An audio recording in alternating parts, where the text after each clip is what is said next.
Assalamualaikum warahmatullahi wabarakatuh. Perkenalkan, saya Arman Kusuma Adin, kelas 11 MIPA 2 absen 9 dari kelompok 3. Di kesempatan kali ini, kami dari kelompok 3 akan mempresentasikan hasil diskusi kami mengenai laju reaksi.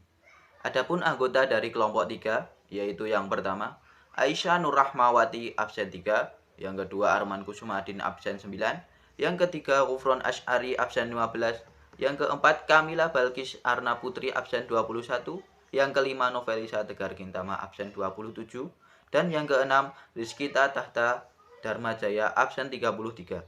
Selanjutnya, kita langsung menuju ke pembahasan materi 5. Faktor-faktor yang mempengaruhi laju reaksi. Laju reaksi dapat berlangsung dengan lebih cepat atau bahkan lebih lambat. Perubahan laju reaksi tersebut dapat terjadi karena sebab-sebab atau faktor-faktor tertentu. Seperti yang pertama, karena konsentrasinya. Semakin tinggi konsentrasinya, maka tumbukan antar molekul makin sering terjadi dan reaksi menjadi lebih cepat. Yang kedua, permukaan partikel. Semakin luas permukaan partikelnya, membuat reaksi menjadi lebih cepat, sama halnya dengan suhu. Pada temperatur suhu yang tinggi, membuat laju reaksi menjadi lebih cepat. Yang keempat, katalisator. Semakin katalis menurunkan energi aktivasinya, maka laju reaksi akan berlangsung menjadi lebih cepat. A. Hubungan antara temperatur dan energi aktivasi. Energi aktivasi adalah energi minimum yang diperlukan agar reaksi dapat terjadi. Jika suhu tinggi, maka rasio perbandingan antara EA banding RT akan semakin kecil, sehingga memberikan nilai konstanta laju reaksi yang lebih besar. Hal ini disebabkan oleh semakin tinggi suhu, maka nilai eksponensialnya akan mendekati 1, yang berarti semua partikel memiliki energi yang cukup untuk bereaksi. B. Hubungan katalis dengan energi aktivasi. Katalis mempercepat laju reaksi dengan cara menurunkan energi aktivasi. Katalis meningkatkan laju reaksi tanpa dikonsumsi oleh reaksi. Selain itu, katalis menurunkan energi aktivasi tetapi tidak mengubah energi reaktan atau produk awalnya, sehingga tidak mengubah kesetimbangan. Sebaliknya, energi reaktan dan energi produk tetap sama dan hanya energi aktivasi yang diubah atau diturunkan.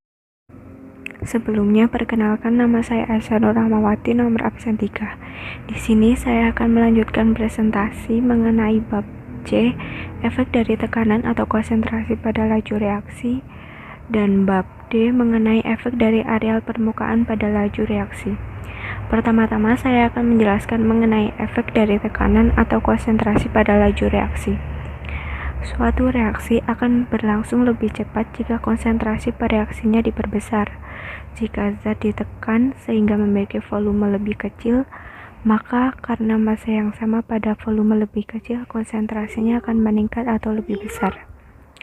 Peningkatan konsentrasi inilah menyebabkan jumlah partikel bertambah dan mengakibatkan tumbukan antar partikel lebih sering terjadi. Banyaknya tumbukan akan meningkatkan peluang tumbukan yang berhasil bertambah, sehingga laju reaksi meningkat.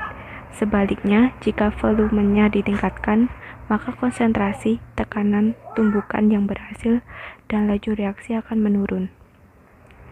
Kesimpulannya, semakin tinggi konsentrasi reaktan, artinya semakin tinggi jumlah partikel reaktan yang akan berefek pada peningkatan peluang terjadinya tumbukan efektif, sehingga laju reaksi semakin cepat. Selanjutnya, bab D, efek dari areal permukaan pada laju reaksi. Areal permukaan adalah bagian utama dari sebuah substansi padat. Jika bidang permukaan sentuh bertambah, maka tumbukan antar partikel akan sering terjadi. Semakin kecil ukuran partikelnya, maka akan semakin luas bidang permukaan sentuhnya. Hal ini yang mengakibatkan frekuensi tumbukan akan semakin banyak, menyebabkan laju reaksi lebih cepat. Kesimpulannya, semakin luas permukaan suatu reaktan akan memperluas bidang sentuh yang berefek pada peningkatan jumlah tumbukan, sehingga akan menghasilkan laju reaksi semakin cepat. Perkenalkan, nama saya Novelisa Tegar Gintama, absen 27, akan membacakan materi konsep laju reaksi. Pengertian laju reaksi. Laju reaksi dapat dinyatakan sebagai laju berkurangnya reaksi dan laju terbentuknya atau bertambahnya produk. Laju reaksi menyatakan laju perubahan konsentrasi zat-zat komponen reaksi setiap satuan waktu. Laju pengurangan konsentrasi reaksi per satuan waktu. Laju penambahan konsentrasi hasil reaksi per satuan waktu. Perbandingan laju perubahan masing-masing komponen sama dengan perbandingan koefisien reaksinya. Nama saya Kamila Balkis Arna Putri, nomor absen 21. Laju reaksi adalah perubahan konsentrasi dari reaktan ataupun produk satu per satuan waktu. Untuk reaksi dengan reaktan A dan B menghasilkan produk C dan D seperti pada rumus persamaan reaksi berikut. Seiring waktu, jumlah molekul reaktan A dan B akan berkurang dan jumlah molekul produk C dan D akan bertambah dan rumus laju reaksi V. Tanda negatif pada laju perubahan konsentrasi reaktan A dan B ditunjukkan agar nilainya positif, sebagaimana laju reaksi adalah besaran yang nilainya harus selalu positif. Saya, Rizkita Tahta Dharmajaya, nomor absen 33, akan melanjutkan presentasi tentang laju reaksi, bab perbandingan laju reaksi. Laju reaksi berbanding secara langsung dengan frekuensi dari tumbukan yang berhadapan.